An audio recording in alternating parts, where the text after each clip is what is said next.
Shegun Starchild, Black Egyptians. Okay, so we've got a very interesting and important topic to discuss today. If the black woman is God, then we must worship all of you. Okay, so we say in the conscious community that black woman is God, but this has serious implications. This carries weight, and most people have never considered this until now. So before we get into that, we first need to understand the science. So let me go ahead and break that down real quick. Okay, so the oldest fossils of our human ancestors are female. Lucy, 3.2, and RD, 4.4 million years ago, found in the Afar and Awash region of Ethiopia. Okay? That's in the world of anthropology. Every man was born from a woman. No man in the history of the planet Earth has ever given birth. So how did man get here? Well, actually, millions of years ago, women used to have an ability called parthenogenesis, which actually means virgin birth. It allows them to give birth to a child without the use of a male. They can do so by use of a Bartholin gland, which is actually able to secrete sperm. And many animals, especially in the reptile family, like salamanders, newts, pigtail lizards, Komodo dragons, can actually do this, and even plants too. It's simply an asexual form of reproduction. Now, when we look at chromosomes, men have an XY chromosome and women have two X chromosomes. If you compare the X to a Y in the chromosome, picture it now, you'll see that it's missing a piece, yeah? That first piece accounts for 2.8% less genetic material, which they have and we don't. In the first trimester of a pregnancy, the fetus has a clitoris first, and only after the first trimester, 3 months, does the clitoris develop into a penis. We have breasts, but we don't use them. They're considered rudimentary. Now, in the 1980s, American scientists tested the mitochondrial DNA of about 800 women all over the world and found that all of them originated from a single common ancestor known as mitochondrial Eve, who lived on the earth between 300,000 to 180,000 years ago. Lucy. The first person to walk the planet was a female, which makes her God, and the Wappian doctrine teaches that women existed on the planet for centuries before men. So black woman is God simply because she existed before us and she has higher reproductive abilities, one of the abilities of a God. In fact, one of the attributes of Allah is Al-Khaliq, which means the creator or maker, the one who brings everything from non-existence to existence. Now the Bible says that God made man first in his image and likeness. And when he saw that man was lonely, he put him to sleep, took away from Adam's side, and then made Eve. But that's not in line with science. That's not in line with logic. That's not in line with anthropology. But Christianity is based on faith and belief, not science and facts. And sadly, many of our people are still under the spell of 6 ether forces, still under the spell of religion. Now, if you know anything, if you want to know the true story, you need to look into Sumerian doctrine. And I'll give you a clue for those who are with it.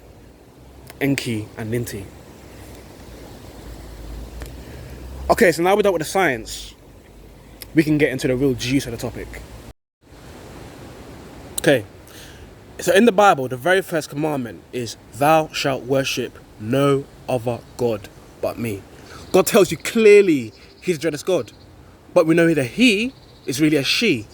So God says, don't fuck with another bitches but me. She cannot, she will not, under any circumstance, be okay with you having another woman. Jeff Bezos, the richest man in the world, couldn't get another woman without having a divorce and losing half his fortune. I made a video on that shit. She can be with you, she can eat with you, sleep with you, live with you, suck your dick, lick your balls. She can bring forth your seed. She can marry you, walk down the aisle for you, and promise to love and be with you for the rest of her life. But the moment you want to worship or fuck another woman, she's gone. You can write her entire book about polygamy. Patricia Dixon Spear. We want for our sisters what we want for ourselves. But she doesn't want to hear that because she is God. And you must not worship, fuck anyone but her. Then we stumbled across a term called polytheism. We're in the park right now, we're running, we stumbled across a brick, a log called polytheism. What the hell is polytheism? Polytheism is the worship or belief in multiple deities, which are usually assembled into a pantheon of gods and goddesses. Okay? The adverse of monotheism, one God, predominantly Judaism, Christianity, and Islam. Okay? All races, particularly black people, throughout history, have practiced polytheism. The concept of monotheism, one God, is actually alien by nature to how black people, to how black cultures practice religion. And they have used monotheism and replicated it into a sex life called monogamy. One woman, one man.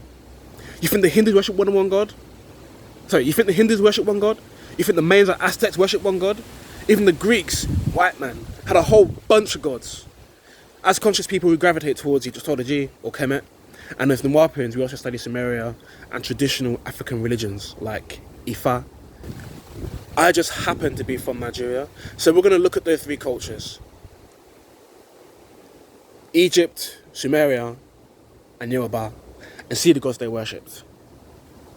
Okay, start with Egypt now. We've got Horus, the god of vegetation, Osiris, also the god of vegetation and the all-seeing eye. Aset represents the throne and mother goddess in the sacred triad. Montu, the god of war. Taweret, goddess of childbirth. Re, the sun god.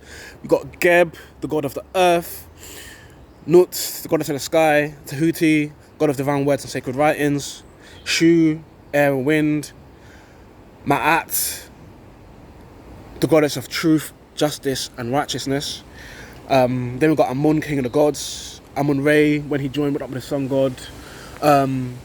There are literally thousands of deities in the Egyptian texts. Okay, moving on to the Orisha, known as Santeria in Brazil. Orishas are actually anthropomorphic, personified aspects of nature gods and ancestral spirits. Okay, so we're starting off. We've got Obatala, the father of Orishas and humankind. Ogumila, Ogun, Oya, Yamaya, Oshun, Olorun, Shango. And then moving on to Sumeria lastly, we've got Ninti, who I mentioned before. Enlil, Enki, Murdoch, Anu, Tammuz, Nana, Ninlil, Nergal, and Dumuzi. All these gods represent the different forces and elements in nature. That's why in Egypt, the Neteru, word for God, resembles nature. One of the greatest truths you will ever find is that every race of planet has their overseers or gods. Every ancient culture that has produced anything of significance were polytheists. Let me repeat that. Every ancient culture that has done anything of significance were polytheists. If you're pregnant, guess what? You can pray to Taweret to help you. If you're going through a court case and you need justice, you can pray to Ma'at to help you. If you've been invaded, you can pray to Montu to help you. If you're a farmer, you can pray to Osiris to help you, the god of vegetation. When Beyonce performed at the Grammy 3 years ago in that yellow dress, we all remember, she channeled Oshun, the Yoruba goddess of love and fertility, because she was pregnant. People, we have to begin to take our culture seriously. We have to begin to call on our own gods and our own names. Now, the Yorubas are said to have 401 deities, yeah? And an anthropologist, Joseph Lucas, actually gave them an order. So we started off with the supreme deity, Olorun, the major Orishas, the deified spirits of ancestors and other spirits, and then lastly the minor Orisha.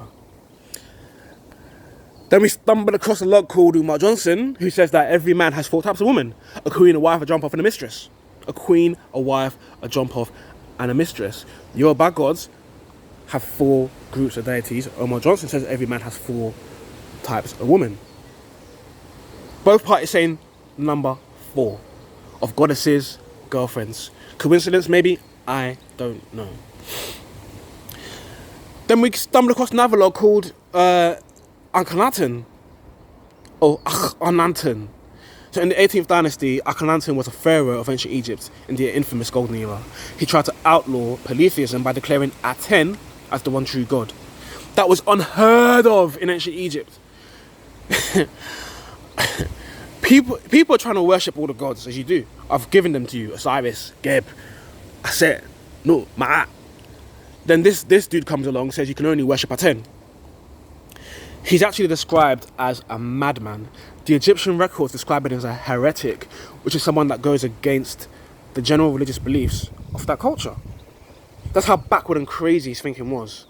Official king list omitted his name from the records. They didn't want to do anything. They didn't want to have anything to do with the guy. It was blasphemy. And when he died, they were able to restore the natural order of worshipping multiple gods.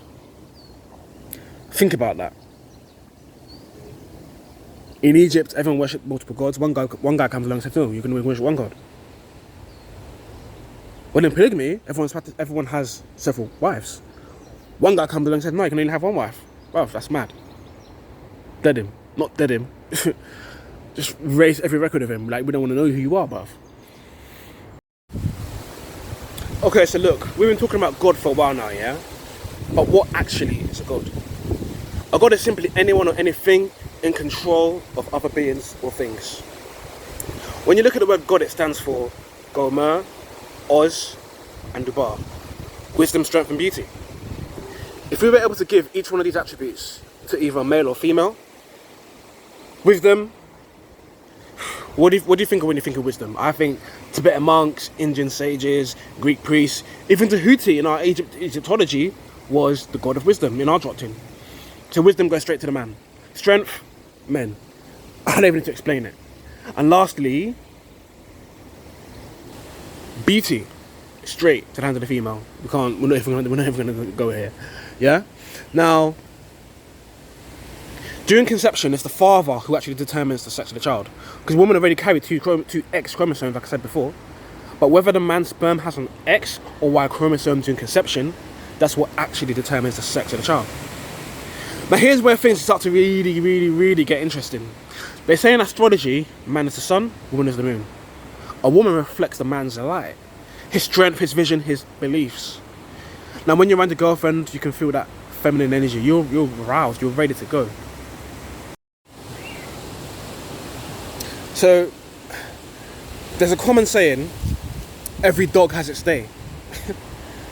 We also say in the street, women are bitches.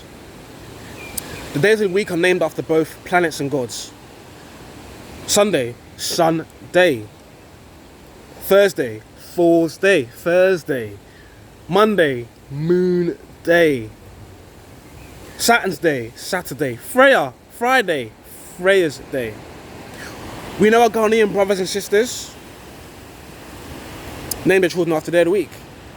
Ajoa, Monday. Araba, Wednesday. Essie, one born on Sunday. I was born on Wednesday, so my name would be Kweku. Old tight Ghana, GH all day. So what does this actually mean? If every dog has its day, if the days of the week are named after both planets and gods, if our Ghanaian brothers and sisters name their children after day of the week, then every man is supposed to have a different woman every day of the week. Come on, there's a song about this. Biggie. He's a slut, he's a hoe, he's a freak, got a different girl every day of the week. Not cool, I'm gonna put a rush on you. I have to let you know that I got a crush on you. Come on, y'all. So, if I got 3 wives, all of my beautiful Ghanaian ladies, man. It's a Friday, and I'm with Efua. Essie can't say shit to me because it's a Sunday. It's not a Sunday. Today's not her day. When you were born, the heavens opened up for you. It was your day. She shouldn't get mad at you if you're with another woman because it's a Thursday or Saturday, not a Sunday. It's not her prescribed day of worship. And since women are bitches and every dog has its day, today isn't just her day. Come on, guys, don't get mad at me. I'm just connecting the dots. Like, real talk, I've had 3 women in my life. Like, I've had 3 women at the same time, brother. And like, bruv, I ain't gonna lie to you, that shit was bomb. That shit was popping.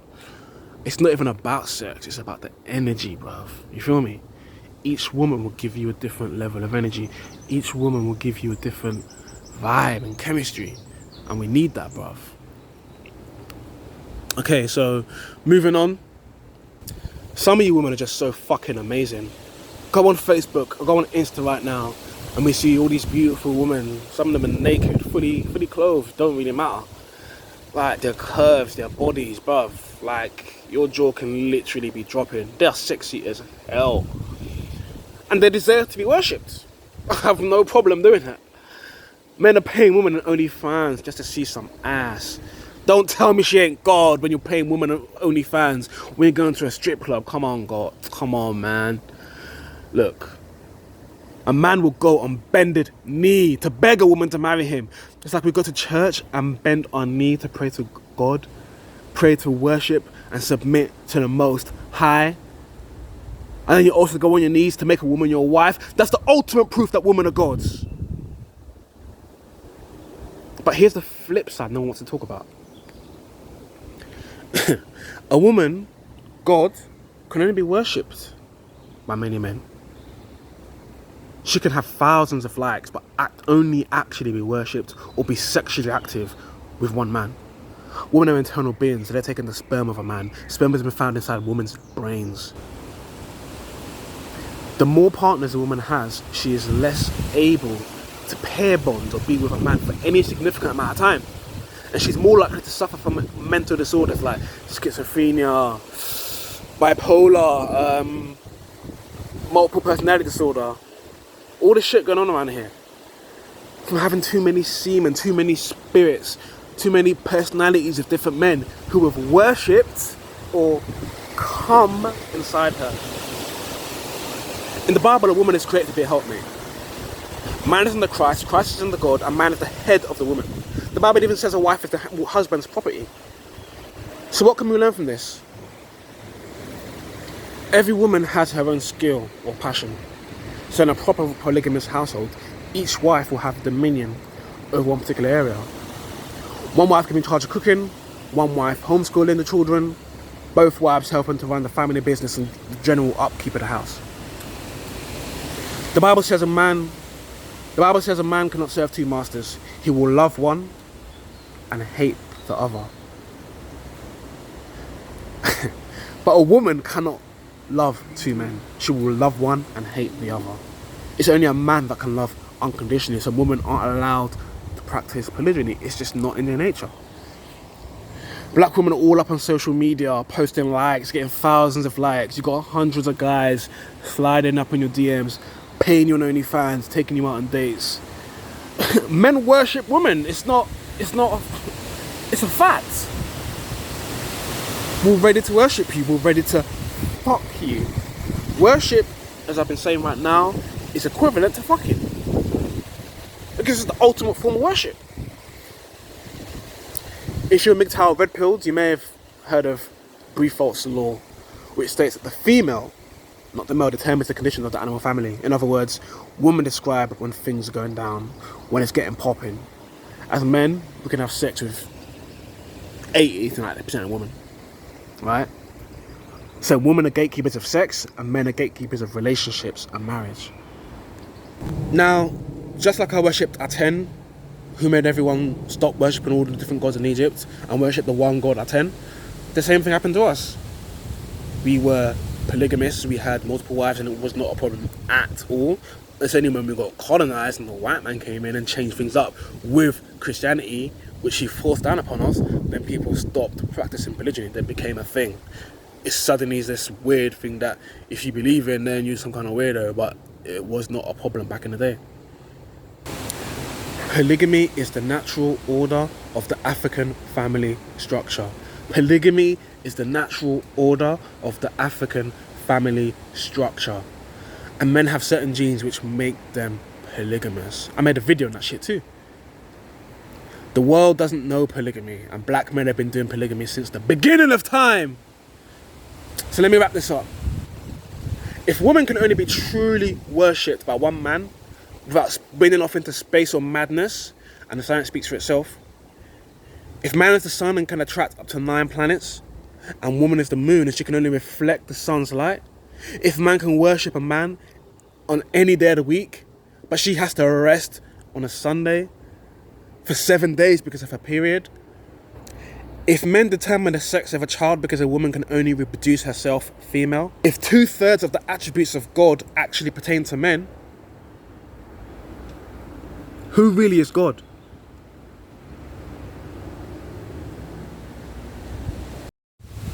Old type Obi, old type George, old type Professor. Okay, I hope that the video. But the real talk, like, it's 2020, man. We ain't got time for games out here, but we need to get back to the black African structure. We need to get back to black. Monogamy is bullshit. And on the real talk, there's no black family. If there's no black family, there's no black community. If there's no black community, there's no black nation. And the white man can literally pick us off one at a time. Look what happened to Ahmad. They can literally pick us off one at a time. Chris Kyle, you motherfuckers. So look, we need to build a black family. We need to get back to our original form of life, our original way of life. Stop playing games out here, man. So look, let's do the thing. If you like the video, like, comment, share and subscribe. Stay tuned for the next video. I'm out here. Peace.